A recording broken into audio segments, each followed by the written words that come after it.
Good morning. This is Daniel Posney with Shifting Perspectives. And this topic is about how to return to loving communication. And this is something that has come up, throughout our lives about how we can come back to that point where the way that we used to talk to each other and the way that we used to look at each other and those kind of things. And I know that no one is out of this in any way that they don't experience some kind of little jabs or little energetic things that are placed into the words that are meant to kind of set a position in that conversation. And I've done it myself. And when we get unbalanced or something triggers us, or we're tired, it comes out. You could be on a hike all day long with your beloved and be in the hot sun and be tired and be hungry, and the stuff is going to come out. It's just, you can't help it sometimes. So how do we get back to that? Well, one of the things that has really helped me in the past is to look at my beloved and to look at her in their eyes and spend time in front of her, touching her, make sure that when we're in communication with each other, that we touch each other as much as possible. And it's very easy to slip out of that communication, that conscious communication with each other. You get too busy, you don't meet or talk during the day, and then you only talk during dinner time. And then I know, there's some people that don't really share their day with their beloved, and they're kind of a different person when they're in their job, and then they're a different person when they get home. So they don't share the two. But what happens with that separation is that the person doesn't really feel intimately involved in them. And it's kind of like, well, I don't want to share all my crap with this person. But it's actually, you kind of share with that person for their wisdom, for their compassion, for their presence, for their listening. And so it's becomes the question of, why is that you don't feel that you really want those things?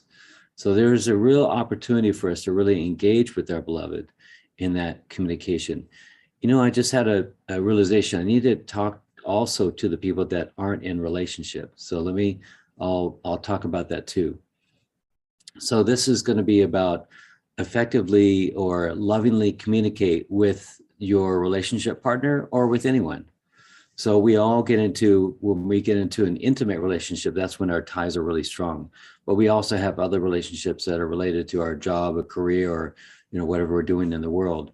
So it can be applied to that too.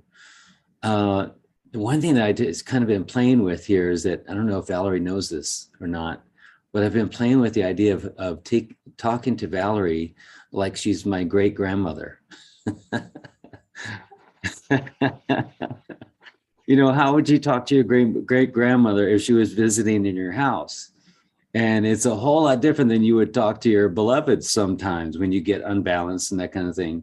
If it was your frail, loving great grandmother and she was, staying in your house and she was a little bit timid and she a little bit shy, and, she wasn't one of these hard grandmothers, great grandmothers, but she was one of these real, got to be soft with her. And so when you would ask her a question, you would say, great grandmother, what can I get you? What can I do for you? And then the other way to look at it. So I started out with thinking about Valerie as a 4 or 5 year old, speaking to her like a little girl that just needs tenderness.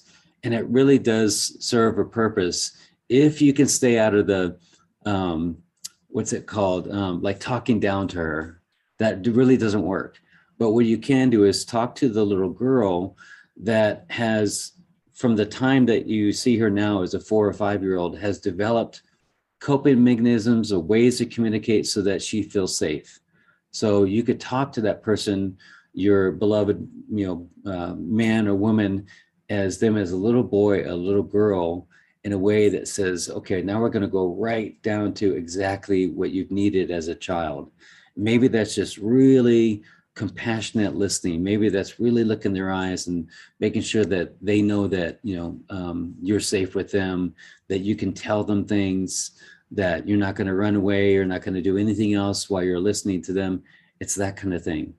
And then when I think about communicating with Valerie as my great grandmother, sometimes, you know, she'll be doing something, and there could be a tendency to just kind of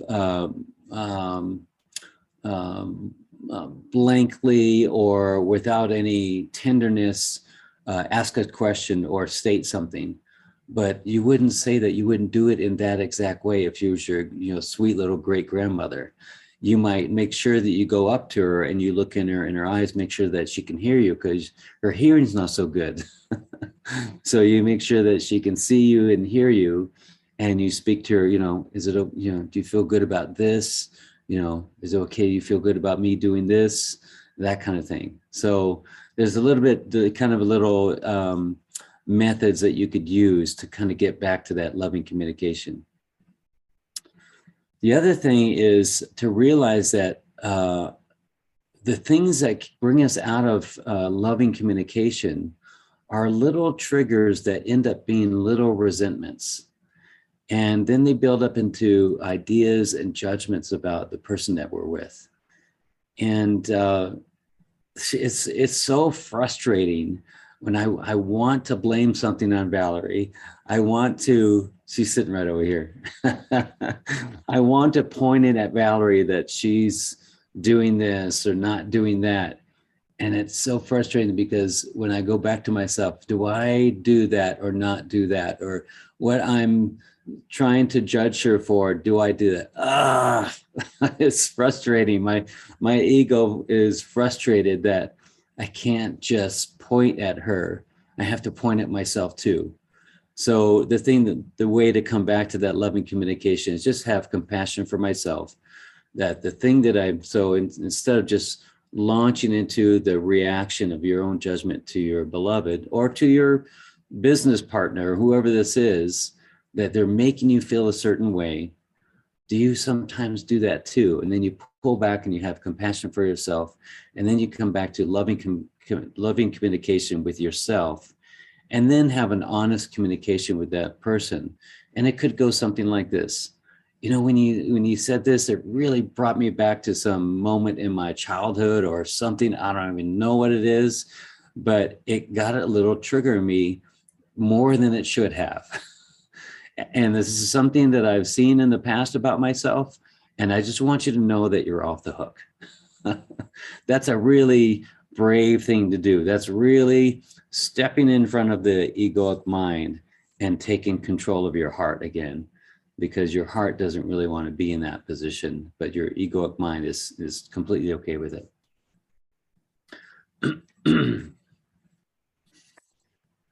Let me look at my notes here, make sure I'm not missing anything. Oh, so what I understand about the different stages of relationship is, well, this is one perspective, that there's stage one, that there's this conditional love. You think it's unconditional, but it's actually conditional. You show up this way and I'll love you. And you be this way to me, and then I'll be this way to you.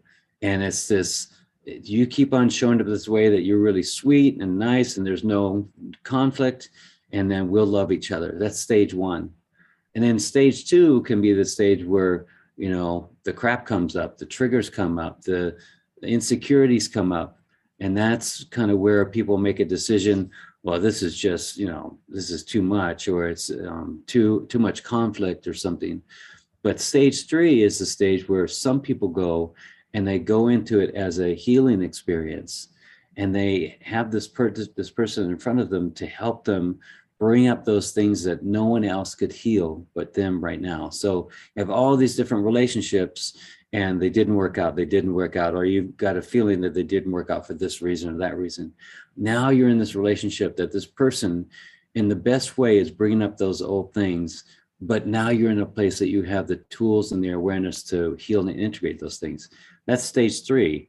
But what stage three leads us into is a place of loving communication like you may never have had before. You may have had great sex before, and you may have great life experiences and adventures before, but the intimacy and the loving communication and experience of love is always inhibited by this gate of protection. And I know this one for myself, that I've been in relationships where I've kind of positioned or protected myself. And this one, I'm saying, I'm not going to protect myself. And it does come up every once in a while. And I do my best to check it and then be honest with Valerie. And that this is what I was thinking, or this is what came up. And the other thing that I've been really working on is being really clear, so that if I know that Valerie, one of Valerie's things is to be heard, I make sure that I let her know that I didn't hear you because I was in the other room. Or I want to make sure that I'm really clear what I'm hearing. Or when there's something that's said, I say, this is what I was thinking, and I wasn't thinking this. So it's a really clear communication, and it can be challenging because the energy can be kind of really sharp sometimes. So what I'm practicing is not having any sharpness behind my words, but at the same time being really clear. So, like, let's say that you say something, and then you have a response, or you have a reaction, getting ready to react. You pull yourself back and you make a response. And then the other person has another response on top of that. You have a moment right there to kind of check why you need to make another response, or what could be a reaction. And that response is kind of, does this really need to be said? Do you really need to respond in this way? And whatever you're saying about this other person, this is where it gets a little bit complicated. I'll do my best to explain it. You're responding to this certain thing, and then you're asking, God, why did they respond in that way? Well, can you ask yourself why you responded in that way? Why you needed to respond? And see where that goes? It's just, it gets to be this, just taking a pause and hold on a second. Do you need to respond? Or can you just let it be said, and then that's the end of it? But what we tend to do is we let our egoic mind kind of step in there and say, you need to assert yourself this, or you need to say this. So that's something that I've been working on, is saying less words with more love, with greater intention, and breathing more in between my words. That's another one that really helps me out to get into loving communication more. It's just breathing more, and I'll go up behind Valerie, or touch her on the shoulder, or touch her on the back, or give a little kiss. And I don't hold back on those little inspirations to give her some love, or little text message or something that kind of keeps us in that intimate connection. Because like I said, it's really easy to let things get in the way. Oh, I'm too busy here. I've got this other meeting here. I've got this thing going on. And we lose our really strong friendship. We lose our friendship and the intimacy that comes with that. So what we're doing a lot of is, we actually need to schedule, time together. We need to, because we both have busy schedules. So we schedule time, like we're going to go see the wolves. And we're also going down to this retreat center called Angel Valley to go just kind of be with our friends there. But we need to put that on our calendar. It can't be just, well, we'll just kind of fit it in, because it's not going to work. So we scheduled our time together. We schedule our play dates together. We schedule our time off together, and we insert these different things to, like, little dinners, or maybe we'll have a lunch, or like we're going to schedule having some octopus at Mariposa. That's just a little thing that we both love to do, and that keeps us more connected, because I really want Valerie to be the one that I share my deepest hurts and pains and intimacies with. I do have other friends that I share those things with, but with my wife, I want to make she's a part of that too, in a big way. So keeping us really connected in those little activities, the little connections with each other, really helps out a lot. The other thing that I really try and focus on is, if I know that I love to be appreciated, that there's an egoic part of me that loves to be appreciated and acknowledged, then I'll give that out to Valerie, not because I need it back, is because I want to be in that stream. I want to be in the energy of appreciation and acknowledgement and feeling significant. I want to be in the stream of that and not in the stream of not being acknowledged, that kind of thing. So when I activate more of that stuff in myself, then it's kind of, I'm in the field of that. So I'll make sure that if her thing is being heard and my thing is acknowledgement, that I'll acknowledge to her that I hear her. See, if you really know about what your partner, what their needs are, and being from a child into their adult life, you can really kind of tap into that, and you do it because that's what they need, not because you're going to get anything from it, but you kind of put yourself in the energy of that. What I like to say is that I want to be in the room of that. I want to be in the room of acknowledgement and appreciation and love and feeling like we're significant in each other's lives. And that just means that I need to express more of that. And the truth is that I really do appreciate her. I really do acknowledge her. And I really do feel that she is totally significant. But unless I say it out loud and acknowledge it and express it that way, sometimes she may not know that. So, the whole love language thing, it may be that she needs words of affirmation and I don't, so that thing plays out where if I don't need the words, then I won't speak them because, hey, she knows how I feel. But if she needs the words, then I make sure that she gets, her needs met on that. So let's see if there's anything more than I want to say. We can have it all. You're in this together for healing.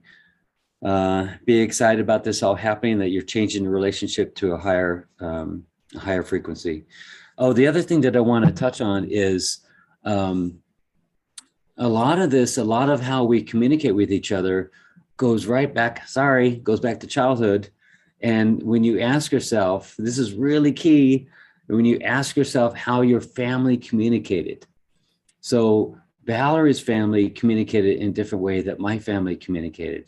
And there were some unhealthy parts about both of our childhood, about how we communicated with each other. And in my childhood, there was more, it wasn't like, stereotypical Italian, Jewish, Irish family. Everybody's loving and fighting and all that stuff that's kind of apparent in a lot of those families. And it's beautiful. My family was the opposite. We kind of went different ways. And we didn't feel a space of really deep communication and be able to have emotions and that kind of thing. It just wasn't talked about. It wasn't oppressed. It just wasn't there, kind of thing. So that's something that I needed to learn and probably still learning. And then Valerie learned certain things about her communication in her family. So that's where you guys meet, in that place.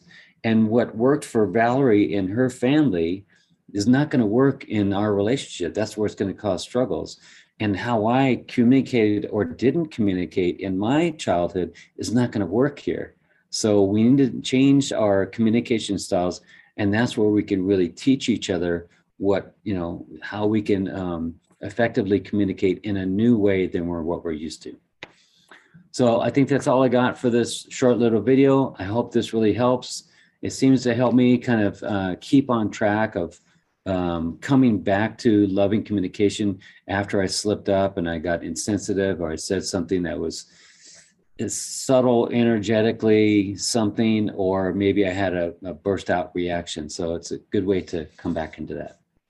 Thank you so much. I love you, bless you, and have a beautiful day.